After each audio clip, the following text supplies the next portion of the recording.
काका, माझा प्रश्न असा आहे की दृष्टी असताना स्वामी आणि दृष्टी गेल्यानंतर स्वामी मध्ये आपल्याला काय अंतर जाणवलं? दृष्टी असताना जे बघितलंय हो. स्वामींना, जे स्वामींचं दर्शन माझं पहिल्यांदा अक्कलकोटला जे झालं, तेच दर्शन मी आजही त्या स्थितीत घेऊ शकतो. त्यामुळे मला फरक काही जाणवत नाही. कारण एक लहानपणापासूनचा जर मी विचार केला, या मठापर्यंत, मठाची निर्मिती आणि मठात स्वामींची जी उपासना, जी रोजची पूजा, ह्या सगळ्या गोष्टी आता सुद्धा मला काही करताना अडचण येत नाही. आणि मला जेव्हा दर्शन घ्यावंसं वाटतं अक्कलकोटच्या मठातलं, हो, त्यावेळेला मी इथे ध्यान करून मी ते दर्शन घेऊ शकतो. बरोबर मला कुठे जाण्याची काही गरज नाही वाटत. बरोबर. आणि हे जे निर्माण झालेलं आहे हा मठ, इथे सुद्धा स्वामींचं अस्तित्व जाणवतं आणि त्यामुळे मला कुठे जाण्याची गरज नाही. आणि आता तसं बघायला गेलं तर ह्या मठ जेव्हा झाला तेव्हा मला काहीच दिसत नव्हतं, कारण मी 2007 सालापासून मला जवळजवळ टोटल ब्लाइंडनेस मी आहे. ओके. तर त्यानंतर मला ते काही मठाची निर्मिती वगैरे करण्यापर्यंत, जेव्हा आम्ही निर्णयापर्यंत जेव्हा आलो, तर तोपर्यंत मला त्यावेळेला मला काहीच दिसत नव्हतं. त्यामुळे मठात जे काही स्वामींचं पेंटिंग आहे, स्वामींची पावलं आहेत, पादुका आहेत, या मला काहीच दिसत नाहीत. पण त्यांची स्थापना करताना त्याची जी त्यात कोणत्या कोणत्या जागेवर असायला हव्यात किंवा काय, ते सगळं मी व्यवस्थित आराखडा मनातल्या मनात करून ठेवलेला होता. तशा पद्धतीचं काम करून घेतलंय आणि त्या पद्धतीने माझी सेवा करताना मला कोणतीही अडचण येत नाही. बरोबर. मग तुम्हाला असं म्हणायचं की ते प्रॅक्टिसने तुम्ही ते परफेक्ट झालेले आहेत. बरोबर. कसं आहे, दृष्टी असताना हे सगळं बघितलेलं आहे. हो, त्यामुळे, आणि दृष्टी नाही त्यावेळेला माझ्या काही शिस्तबद्ध सगळं मी ठेवणं असतं माझं. हो, कुठलीही जागा माझी कुठे बदलली तर मात्र प्रॉब्लेम होतो. बरोबर. पण जे काय माझी व्यवस्था सगळी मी करून ठेवलेली आहे मठामध्ये किंवा घरामध्ये, हो, त्यावेळेला मला तिथले फक्त कोणाची लुडबुड झाली तर मग ते मला करणं अशक्य होतं. करेक्ट. पण शक्यतो असं होत नाही. आणि माझी सेवा रोजची नित्यनेमाने व्यवस्थित सुरू आहे. सकाळचा अभिषेक असतो, दुपारी नैवेद्य माझी पत्नी दाखवते, हो, संध्याकाळची आरती आणि नैवेद्य उपासना सगळी स्वतः मी करत असतो. बरोबर. आता आपण पूर्णपणे मठासाठीच कार्यरत आहात म्हणजे आपल्या? हो, पूर्णपणे. वा वा वा, खूप छान. दोघंही आम्ही दोघंच तिथे राहतो. हो, गावाच्या बाहेर असं जंगल सदृशच भाग आहे तो. बरोबर. आजूबाजूला वस्ती नाहीये. थोड्या बरोबर. अंतरावर पुढे गेलं तर आदिवासी वाडी आणि 15-20 मिनिटं अंतरावरती पिठसे म्हणून गाव आहे. आणि आम्ही जे शेनाटे गावचे आहे, जे शेणाची गावाची हद्द जी आमची आहे, त्या आमच्या घरापासून शेनाटे गाव बरंच लांब आहे. त्यामुळे आम्ही दोघंच इथे असतो. बरोबर. काका, माझा एक असा प्रश्न आहे की आता इतके लोक पॉडकास्ट आपला बघत आहेत, तर मला तुम्हाला म्हणजे तुमच्याकडनं हे जाणून घ्यायचं आहे की स्वामींना बघण्यासाठी खरंच दृष्टीची गरज आहे का? काय आंतरिक ओढ आणि स्वामींचं वेड, इथे दृष्टीचे काहीच कामाचं नाही. बरोबर. दृष्टीहीन असलेल्या माणसाला ते करणं अगदी इझी आहे. बरोबर. कारण ह्या सगळ्या गोष्टी जेव्हा आपण बघत असतो तेव्हा भौतिक गोष्टींकडे पण आपलं आकर्षण वाढलेलं असतं. स्वामींकडे जाताना, मठात जाताना किंवा काय, त्यापेक्षा आज जे काय आहे माझ्या बाबतीत घडलेलं, हे माझं एक भाग्य समजतो मी, की मला दिसत नसताना माझ्याकडनं हे स्वामी करून घेत आहेत आणि मी ते मनापासून करतोय आणि त्यात मला आनंद मिळतोय. वा. आणि कुठलाही स्वार्थ किंवा कुठलीही एक लोभ किंवा काही असं भौतिक गोष्टींचं किंवा आसक्ती अशी काही राहिलेली नाहीये. बरोबर बरोबर बरोबर. त्यामुळे सेवा अगदी उत्तम होते आणि दोघंही त्याच माध्यमातून आणि दोघंही आध्यात्मिक वातावरणातच आम्ही स्वतःला ते सगळं करून घडलेलो आहोत. ती सुद्धा, माझी पत्नी सुद्धा जवळजवळ 35 वर्ष आर्ट ऑफ लिव्हिंगच्या माध्यमातून तिचंही कार्य चालू आहे. वा वा वा वा वा वा. श्री श्री रविशंकर गुरुजी, आणि त्यांचं बेसिक कोर्स मी सुद्धा केलेला आहे. सुदर्शन क्रिया वगैरे ती रोजच्या रोज अगदी न चुकता करते. वा. आणि ती आता लग्न झाल्यानंतर तिचं काय जाणं येणं फार विशेष कुठल्या मठा याच्यामध्ये आपलं आश्रमात वगैरे होत नाही, तरी सुद्धा ती 2 वेळा जाऊन सेवा देऊन आली होती 15-15 दिवस बरोबर राहून. बरोबर लग्नाच्या आधी ती महिना 2-2 महिने 15 दिवस अशी बंगलोर आणि मार्कंड आश्रमला ती सेवा देत होती. बरोबर बरोबर त्यामुळे तिची अंतरिपोट आहेच. आणि इथे आल्यानंतर लग्न झाल्यानंतर जेव्हा आमचा हा स्वामी परिवार सगळं बघितल्यानंतर तिने असा विचार केला होता की माझं पहिल्यापासून मी आर्ट ऑफ लिव्हिंग मध्ये आहे, तर आता स्वामींचं मी माझं एक कर्तव्य म्हणून मी करीन.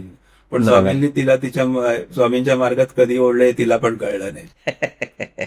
बरोबर आणि आज माझ्यापेक्षा जास्त ओढीने आणि खूप सात्विकतेने ती सगळं करते. क्या बात आहे, खूप छान. काका बरं मला एक प्रश्न आहे असा, म्हणजे एक जस्ट जनरेट झालेला प्रश्न आहे की जेव्हा आपण श्रीश्रींचा करतो, ठीक आहे, आणि त्याच्यानंतर स्वामींचं पण करतो, हा. की असं आहेत का, म्हणजे मला खूप लोक येऊन बोलतात की देहधारी गुरु असला पाहिजे म्हणून तू श्रीश्रींकडे जा, स्वामी तर निर्गुण अवस्थेत आहेत, म्हणजे असं असे लोक काही मला येऊन बोलले होते. कारण का मी स्वतः ऍडव्हान्स मेडिटेशन माझं झालेलं आहे श्रीश्रींकडून, सहज समाधी झालंय आणि मी पण करतो आर्ट ऑफ लिव्हिंग मध्ये. हो हो, आणि सेवाही खूप छान करतो. तर माझा असा एक प्रश्न आहे तुम्हाला हा, म्हणजे की खरंच जर श्रीश्रींकडे गेलो तर स्वामी असे दुरावले जातात का? अजिबात नाही. नाही. आत्ताच तिचा अनुभव मी तुम्हाला सांगतो. हो कोकणात गुरुजी कधी आले नव्हते. हो, आत्ताच मला वाटतं गेल्या महिन्यात ते अंबरनाथला आले होते, महाडला आले होते. महाडला आले होते. हा, आणि तिला गुरुजींची भेटायची इच्छा झाली. ती 3 महिने आधी ती तयारी करून बसली होती की मला गुरुजी तुम्हाला भेटायचंय. बरोबर. ज्या वेळेला तिची इच्छा होते त्यावेळेला गुरुजी कुठून नाही कुठून तिला दर्शन होतं. बरोबर. आणि गंमत अशी, मी पण ते अनुभव घेतले तिच्या बाबतीतले. हो हो, आणि जेव्हा कळलं युट्यूबवर की गुरुजी येणार आहेत महाडला, हो, त्यावेळेला तिने स्वामींना सांगितलं की स्वामी मला गुरुजींना भेटायचंय, कसंही करून मला गुरुजींची भेट तुम्ही घालून घ्या. बरोबर. आणि कुठेच काय ओळख, म्हणजे इंदापूरला तिथे स्वामी आपल्या आर्ट ऑफ लिव्हिंगचे फॉलोअर्स आहेत, हो. टीचर्स वगैरे आहेत, आणि त्यांच्याशी कॉन्टॅक्ट तिचं झालं. पण त्यांना जायला उशीर होणार होता म्हणून ती सकाळीच लवकर निघून गेली. त्या दिवशी त्या डिवोटीजना तिथे भेटली, ओळख केली आणि सगळ्यांची बोलून त्यांना सांगितलं की मला इथे थांबणं शक्य नाहीये, असं माझं स्वामींचा मठ पण आहे तिथे आणि तुम्हाला तिथे जाणं लवकर जायचंय, पण मला गुरुजींना कसंही करून भेटायचंय.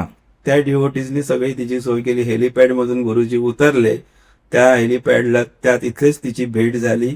गुरुजींकडनं तिने माळ घालून घेतली आपल्या गळ्यामध्ये, त्यांचं चरण स्पर्श केले, 2 मिनिटं बोलली, तिचं समाधान झालं, पूर्ण सत्संग अटेंड केला आणि ती रात्री घरी आली. गुरुजी जेव्हा जेव्हा ती इच्छा व्यक्त करते की मला गुरुजींना भेटायचंय, त्यावेळेला गुरुजी पर्सनली भेटतात. इव्हन माझा सुद्धा अनुभव तुम्हाला सांगतो गुरुजींच्या बाबतीतला. बोला ना. बंगलोर आश्रम मध्ये मला ते 2011 साली घेऊन गेले होते. बरोबर. 2-3 दिवस आम्ही राहिलो होतो तिथे.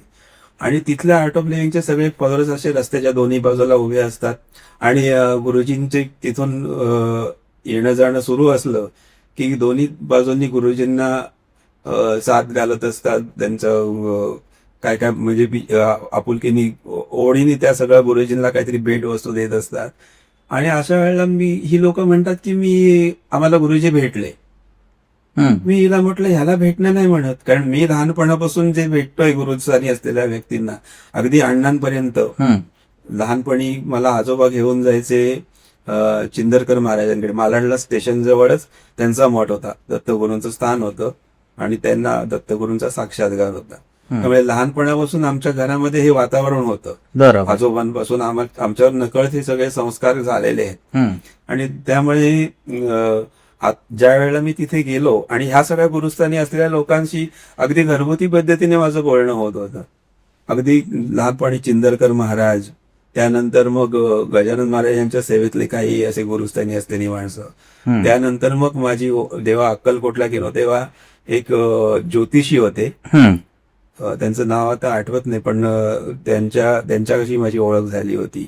नंतर भानुदास ठाकूरदास महाराज, त्यांचे दादरला शिवाजी विद्यालयात अध्यात्म आणि विज्ञान या विषयावर कार्यशाळा चालू असायच्या बरोबर दर्शनवारी वगैरे. बरोबर. पण त्या मी अटेंड नाही केल्या, पण माझ्या घरातून आई बाबा आणि भाऊ कधी कधी जात होते मध्ये मध्ये. करेक्ट. त्यांच्याकडून मला ते सगळं मिळत होतं माहिती. बरोबर. असं करल्यानंतर मग पुण्याला माझ्या डोळ्यांच्या प्रॉब्लेमसाठी म्हणून मला मित्राचे सासरे मला कमलाकर तपस्वी काकांकडे येऊन गेले होते ओके. पुण्याला. मग त्यांच्या माध्यमातून मला परत हरिभाऊ क्षीरसागर म्हणून, त्यांना प्रेम बाबा म्हणून ओळखत होते, हम्म. चिंतामणी नगरला ते राहत होते. हम्म. आणि ते अशा काही अडचणींवरती उपाय उपाय द्यायचे. तसंच मग भाटे काका, उल्हास भाटे काका, त्यांच्याशी पण त्या माध्यमातून ओळख झाली. ह्या सगळ्यांच्या संगतीत राहिल्यानंतर मला हे सगळं आणि त्यानंतर अण्णा पुन्हा भेटले. हम्म. शेवटचे माझे गुरुस्थानी असलेले व्यक्ती अण्णा बरोबर मस्के. बरोबर.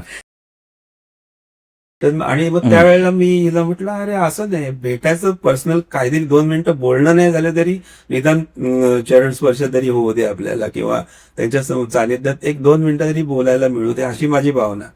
मी तिच्यावर म्हटलं ह्याला भेटणं वगैरे नाही म्हणत मी, आपलं तिला माझी थोडीशी म्हणजे हे चलबिचल झालो मी थोडा, आणि तिला मी बोलत होतो असं ह्याला. तिला पर्सनली भेटण्यासाठी जे डिओटीज होते त्या तिथे व्हॉलेंटियर्स वगैरे, त्यांना भेटून विचारणा केली, आम्हाला पर्सनली थोडा तरी वेळ भेटता येईल का. आणि असं करता करता आमचा मुंबईला येण्याचा दिवस उजाडला. आणि दुपारी असं कळलं 3 वाजता की केरळमधून 2 बसेस आलेत, आर्ट ऑफ लिव्हिंगचे सगळे फॉलोअर्स तिथे आलेले आहेत गुरुजींना भेटण्यासाठी, आणि त्यांना गुरुजी दर्शन देणार आहेत. तिथे दर्शन आता ही मगर आश्रमला बऱ्याच वेळेला सेवा देण्यासाठी जात होती, त्यामुळे तिचा वावर होता तिथे, तिला सगळं कुठे आहे, काय हॉल कुठे आहेत, काय सगळं माहिती होतं. त्यामुळे तिथे आम्ही त्या लाईनमध्ये उभं राहिलो दर्शन हॉलच्या बाहेर, की आता सगळ्यांना त्यांचं दर्शनाचा कार्यक्रम उरकला की आपल्याला सुद्धा सोडणार आहे सगळ्यांना, आश्रममध्ये असलेल्या लोकांना. तर असं उभं राहिलो. म्हटलं आता रात्री 8ची ट्रेन, बंगलोर स्टेशनला जाण्यासाठी कमीत कमी आपल्याला 2 तास आधी निघायला हवं आश्रमातून. अशी आपली मनाची घालमेल चाललेली, आणि रांग काय पुढे कधी सरकत नव्हती. नंतर मग म्हटलं, ती म्हणाले की आता आपली गाडी चुकेल, आपण आपल्याला निघूया. ठीक आहे, गुरुजी भेटले इतक्यात मला आनंद आहे. तर मी आपलं ठीक आहे म्हटलं. आणि पुन्हा खाली आल्यानंतर तिचे डिओटीज जे होते त्यांनी खुणावलं. त्यांनी सांगितलं तुम्ही जा. त्यांनी त्या वरच्या सिक्युरिटीला काय खुणा केल्या आणि आम्हाला तिथे आतमध्ये सोडलं. दर्शन हॉलमध्ये आम्ही जिथे उभं राहिलो तिथे ती शेवटच्या क्षणी गुरुजी त्या हॉलमध्ये आल्यानंतर तिथे थांबतात, अशा जागेवर आम्ही थांबलो होतो. तर ती म्हणाले की आता गुरुजी झिगझॅग असे त्या लाईनमधून फिरणार, सगळ्या लोकांना भेटून आपल्याकडे येतील. आणि त्या दिवशी काय म्हटलं, आता वेळ तर होतोय, पण आता आलोय तर थांबूया थोडा वेळ, काहीतरी करून जाऊ आपण. असं म्हणता गुरुजी जे आले ते थेट आमच्या दोघांच्या समोरच येऊन थांबले. वा. मी पण आश्चर्यचकित झालो. ते माझ्याकडे बघत राहिले. मृणाल मी त्यांना सांगितलं की गुरुजी असं ह्यांना प्रॉब्लेम आहे, दिसत नाही. मग आम्ही त्यांच्या पायाला स्पर्श केला. तर माझा काय पटकन मला कळलं नाही, माझा हात काय तिथे लागला नाही. आणि गुरुजी 2 मिनिटं थांबून परत पाठी वळले. पण मला हात चरण स्पर्श करायचा होता, काय माहित नाही वगैरे, ते राहिलं. त्यांना कळलं. पुन्हा 5 पावलं पुढे गेले, पुन्हा पाठी आले. मला हात लावून दिला पायांना त्या गुरुजींचे चरण स्पर्श केल्यानंतर गुरुजी थोडा वेळ 2 मिनिटं अजून थांबले आणि ते निघून गेले दर्शन देण्यासाठी सगळ्यांना. वा, खूप छान अनुभव होता. हा एक प्रचंड मोठा अनुभव आहे. करेक्ट. तो घडला. बरोबर. आता माझा एक असा प्रश्न आहे की काका, माझा प्रश्न असा आहे की दृष्टी असताना स्वामी आणि दृष्टी गेल्यानंतर स्वामी मध्ये आपल्याला काय अंतर जाणवलं? दृष्टी असताना जे बघितलंय स्वामींना, स्वामींचं दर्शन माझं पहिल्यांदा अक्कलकोटला जे झालं, तेच दर्शन मी आजही त्या स्थितीत घेऊ शकतो. त्यामुळे मला फरक काय जाणवत नाही. कारण एक लहानपणापासूनचा जर मी विचार केला, या मठापर्यंत, मठाची निर्मिती आणि मठात स्वामींची जी उपासना, जी रोजची पूजा, ह्या सगळ्या गोष्टी आता सुद्धा मला काही करताना अडचणी येत नाही. आणि मला जेव्हा दर्शन घ्यावंसं वाटतं अक्कलकोटच्या मठातलं, त्यावेळेला मी इथे ध्यान करून मी ते दर्शन घेऊ शकतो. बरोबर. मला कुठे जाण्याची काही गरज नाही वाटत. बरोबर. आणि हे जे निर्माण झालेला हा मठ, इथे सुद्धा स्वामींचं अस्तित्व जाणवतं. आणि त्यामुळे मला कुठे जाण्याची गरज नाही. आणि आता तसं बघायला गेलं तर ह्या मठ जेव्हा झाला तेव्हा मला काहीच दिसत नव्हतं, कारण मी 2007 सालापासून मला जवळजवळ टोटल ब्लाइंडनेस मी आहे. ओके. तर त्यानंतर मला ते काही मठाची निर्मिती वगैरे करण्यापर्यंत जेव्हा आम्ही निर्णयापर्यंत जेव्हा आलो, तर तोपर्यंत मला त्यावेळेला मला काहीच दिसत नव्हतं. त्यामुळे मठात जे काही स्वामींचं पेंटिंग आहे, स्वामींची पावलं आहेत, पादुका आहेत, या मला काहीच दिसत नाहीत. पण त्यांची स्थापना करताना त्याची जी त्यात कोणत्या कोणत्या जागेवर असायला हव्यात किंवा काय, ते सगळं मी व्यवस्थित आराखडा मनातल्या मनात करून ठेवलेला होता. तशा पद्धतीचं काम करून घेतलंय आणि त्या पद्धतीने माझी सेवा करताना मला कोणतीही अडचण येत नाही. बरोबर. मग तुम्हाला असं म्हणायचं की ते प्रॅक्टिसने तुम्ही ते हा. परफेक्ट झालेले आहेत. बरोबर. आणि कसं आहे, दृष्टी असताना हे सगळं बघितलेलं आहे. हो. त्यामुळे आणि दृष्टी नाही त्यावेळेला माझ्या काही शिस्तबद्ध सगळं मी ठेवणं असतं माझं. हो. कुठलीही जागा माझी कुठे बदलली तर मात्र प्रॉब्लेम होतो. बरोबर. पण जे काय माझी व्यवस्था सगळी मी करून ठेवलेली आहे मठामध्ये किंवा घरामध्ये, हो. त्यावेळेला मला तिथले फक्त कोणाची लुडबुड झाली तर मग ते मला करणं अशक्य होतं. करेक्ट. पण शक्यतो असं होत नाही. आणि माझी सेवा रोजची नित्यनेमाने व्यवस्थित सुरू आहे. सकाळचा अभिषेक असतो, दुपारी नैवेद्य माझी पत्नी दाखवते, हो. संध्याकाळची आरती आणि नैवेद्य उपासना सगळी स्वतः मी करत असतो. बरोबर. आता आपण पूर्णपणे मठासाठीच कार्यरत आहात का? म्हणजे आपल्या? हो, पूर्णपणे. वा वा वा, खूप छान. दोघंही आम्ही दोघंच तिथे राहतो. हो. गावाच्या बाहेर असं जंगल सदृशच भाग आहे तो. बरोबर. आजूबाजूला वस्ती नाहीये. थोड्या अंतरावर बरोबर. पुढे गेलं तर आदिवासी वाडी आहे आणि 15-1 मिनिटं अंतरावरती पिटसे म्हणून गाव आहे. आणि आम्ही जे शेनाटे गावचे आहे, जे शेणाची गावाची हद्द जी आमची आहे, त्या आमच्या घरापासून शेनाटे गाव बरंच लांब आहे. त्यामुळे आम्ही दोघंच इथे असतो. बरोबर. काका, माझा एक असा प्रश्न आहे की आता इतके लोक पॉडकास्ट आपला बघत आहेत, तर मला तुम्हाला म्हणजे तुमच्याकडनं हे जाणून घ्यायचं आहे की स्वामींना बघण्यासाठी खरंच दृष्टीची गरज आहे का? काय मत? आंतरिक ओढ आणि स्वामींचं वेड, इथे दृष्टीचे काहीच कामाचं नाही. बरोबर. दृष्टीहीन असलेल्या माणसाला ते करणं अगदी इझी आहे. बरोबर. कारण ह्या सगळ्या गोष्टी जेव्हा आपण बघत असतो तेव्हा भौतिक गोष्टींकडे पण आपलं आकर्षण वाढलेलं असतं. स्वामींकडे जाताना, मठात जाताना किंवा काय, त्यापेक्षा आज जे काय आहे माझ्या बाबतीत घडलेलं, हे माझं एक भाग्य समजतो मी, की मला दिसत नसताना माझ्याकडनं हे स्वामी करून घेत आहेत आणि मी ते मनापासून करतोय आणि वा. त्यात मला आनंद मिळतो. वा. बरं, आता माझा एक असा प्रश्न आहे की आपण बघा या अवस्थेत सुद्धा गिरणार वारी सुद्धा केली आहे. हो. आणि तिथे आपल्याला आम्ही असं ऐकलंय की शंकर महाराजांचं साक्षात दर्शन सुद्धा झालंय. हो. त्यांच्याबद्दल थोडस संक्षिप्त मध्ये सांगा. आता त्यावेळेला गिरनार वारीला ती एकटी जाणार होती, पण नंतर मी पण विचार केला की जाण्याचा, तिकीट वगैरे काही नव्हतं त्यावेळेला. बरोबर. आणि कसं बसा आम्ही जनरलनेच गेलो. हो. जाण्याची जिद्दीवरच होतो आम्ही की जायचं म्हणून. करेक्ट. त्यावेळेला परिक्रमा पण होती. हो. आणि परिक्रमा ती 40 किलोमीटर चालणं वगैरे आमचा अनुभव आम्हाला घ्यायचे होते. घाईघाईत आम्हाला कुठली गोष्ट करायची नव्हती, म्हणून आम्ही तिथे आम्हाला 3 रात्र राहायचं होतं. बरोबर. त्यावेळेला ऐन वेळेला पाऊस पडला म्हणून शेवटचा दिवस आम्हाला तिथे थांबता नाही आलो. तरी पण आम्ही 2 रात्र तिथे त्या काढल्या परिक्रमामध्ये. तिथेही खूप सुंदर अनुभव आले, वेगवेगळ्या विभूती भेटल्या, वेगवेगळ्या लोकांशी, त्या आध्यात्मिक मार्गात त्या सगळ्या लोकांशी ओळखी झाल्या, बोलणं चालणं झालं.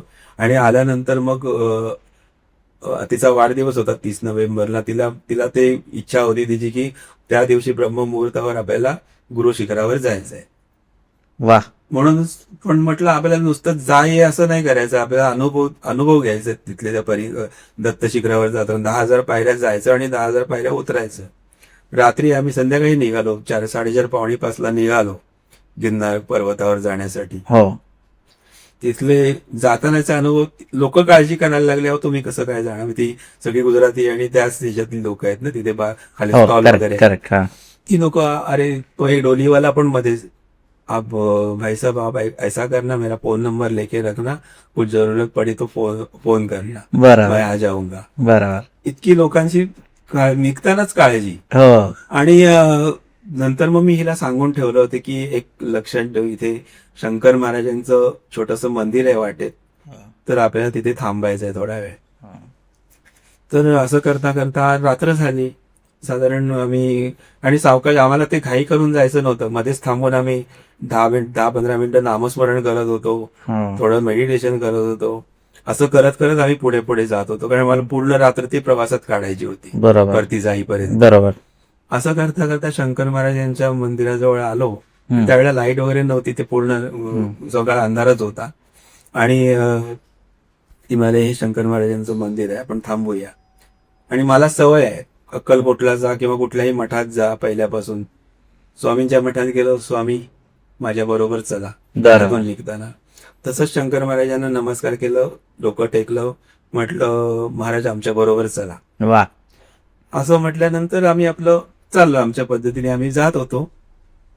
आणि जैन मंदिराच्या आधी एक व्यक्ती, असंच लांब केस वाढलेले आणि खाकेला पिशवी असं सॅक सारखी आणि कपडे आणि विडी ओढत बसलेली. आता मला काही दिसत नाही, पण विडीचा वास येत होता. ही म्हणाली, काय माणूस आहे, एवढ्या चांगल्या ठिकाणी, आध्यात्मिक ठिकाणी, सात्विक ठिकाणी आला आणि विडी ओढत बसला. तर असं मी पण म्हटलं, मी गप्प होतो. काय मला ते काय याच्यात, मी त्या वरती लवकर जाण्याच्या ह्याच्यातच होतं. तर ठीक आहे, मग आता काय न थांबता आम्ही तिथे पुढे चला. जैन मंदिर क्रॉस केल्यानंतर 2 रस्ते जातात दोन्ही बाजूला असं. अच्छा.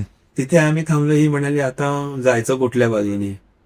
हिने बघितलं तर त्या तिथे झाडाच्या बुंदात तीच व्यक्ती बसलेली होती. शंकर महाराजांची पोज, सगळं तसंच, चाळे तसेच चाललेले.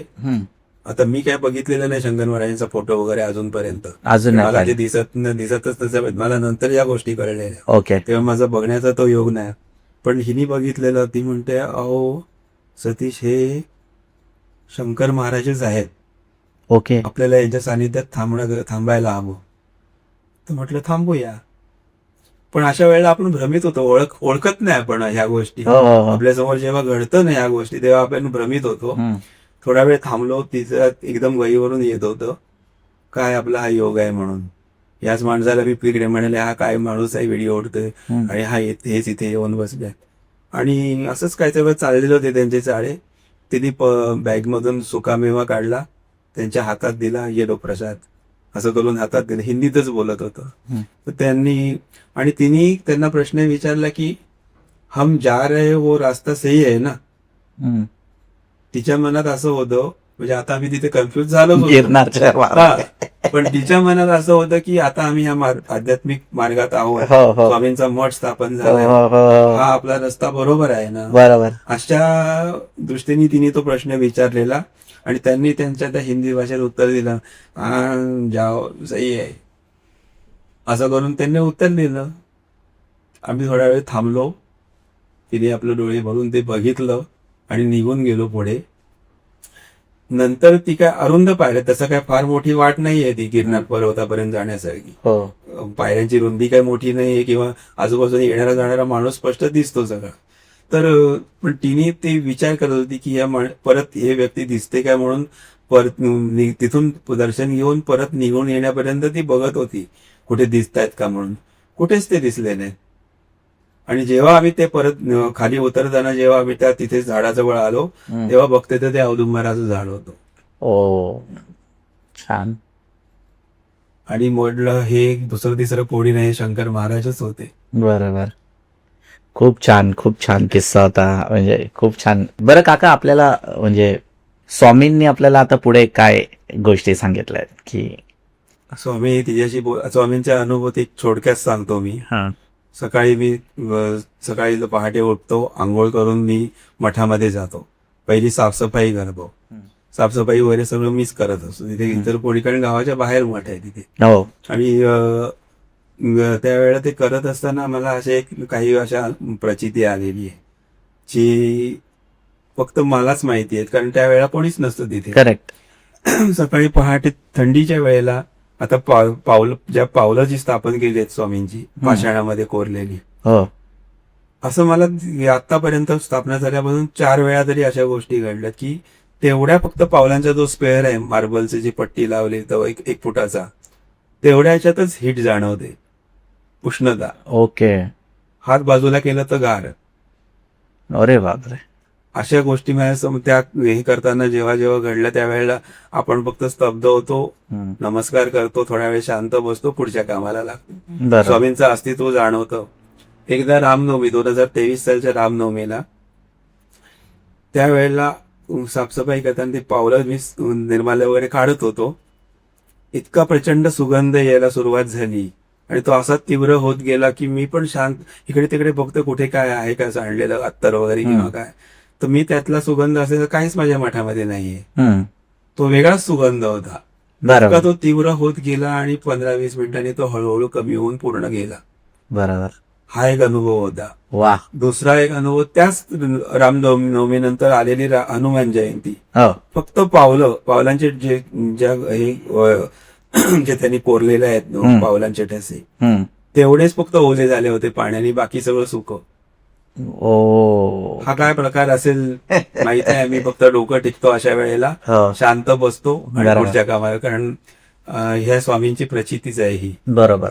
बरोबर. नाही, खूप छान, खूप छान काका, खूप छान. म्हणजे आजचा जो पॉडकास्ट होता म्हणजे खरं खूप मला तरी पर्सनली भरपूर आवडला आणि तुमच्याकडनं मला खूप सारे एक्सपिरियन्सेस भेटले आणि खूप इन्स्पिरेशन आहेत तुम्ही. म्हणजे भरपूर जे लोकांना वाटतं की मी दिव्यांग आहे आणि मी काही करू शकत नाही, तर खरोखर तुम्हाला पाहिल्यानंतर मला असं एक क्षणाला पण वाटलं नाही की तुम्ही मला स्वतःला ते अंध आहेत, असं वाटलंच नाही. मी तुम्हाला माझ्याकडनं सांगतो की हो.